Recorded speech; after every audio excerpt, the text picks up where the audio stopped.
My name is Colin Kirk. I'm Director of Evaluation in UNICEF. Delighted to be here for the Evaluation Practice Exchange. I've been asked to talk about 3 lessons that I've learned in my career in evaluation about evaluation. So perhaps the first thing to say is that I think evaluation is a very privileged profession, because when we do evaluation, we're very close to the implementation of programs, but we have the luxury of being able to stand back a little bit and to reflect on how things are being done, and indeed to reflect on whether the right things are being done. If you're actually involved in program delivery, you don't have that luxury, you don't have that time, you don't have that space. And if you're doing research, on the other hand, you're quite removed from the action. So evaluation occupies a very privileged space, and for me it's a great source of personal satisfaction, but I think for evaluators it's also a responsibility to use that space and to use it responsibly. One of the things that I think we need to be able to do in that space is to demystify what we do. A lot of what we do is rather technical. Very often when we talk to each other, we talk in technical language. So one of the responsibilities that we have is to communicate more clearly and to spell out what we do in simple language and to demystify evaluation.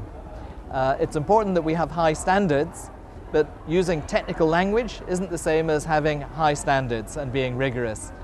Evaluation is not an end in itself, it's a means to an end. Very important. Sometimes we forget that, and one of the lessons that I've learned in working in evaluation is that we always need to be focused on what it is that we're trying to achieve. So that means that one of the most important things that we can do in evaluation is to be clear about objectives. What are we trying to do? Why are we trying to undertake an evaluation? And when we write our terms of reference, we need to be very clear about specifying that objective, the purpose of the evaluation. I've read an awful lot of terms of reference which say the purpose of this evaluation is to perform an assessment. Well, that's no good. Why do you want to perform the assessment? Who are you trying to inform? What issue are you trying to address? These are all important questions which need to come and be expressed as the objective or the purpose or the goal of the evaluation.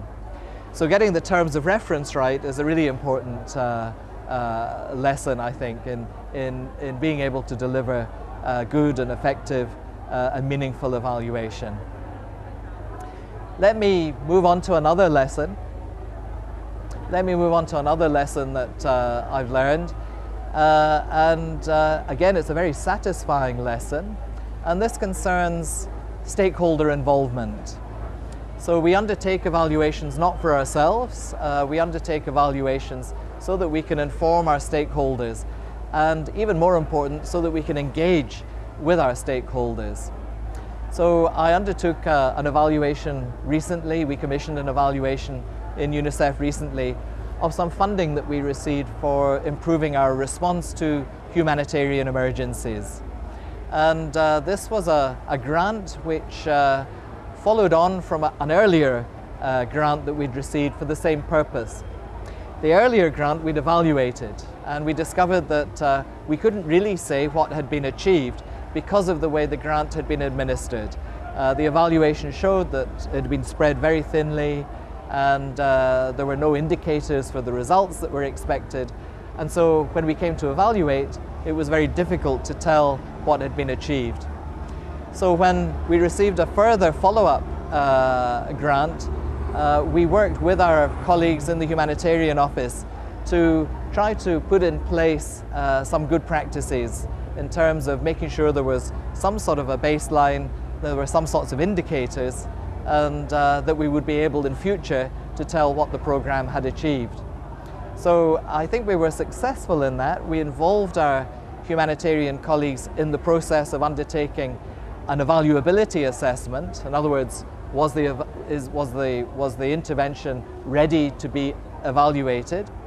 And they got the message very quickly, and they found it was something that would strengthen their approach, it would strengthen the program, and eventually they would be able to the aspiration is at least that they would be able to tell a good story about the funding that had been received and the results that had been delivered.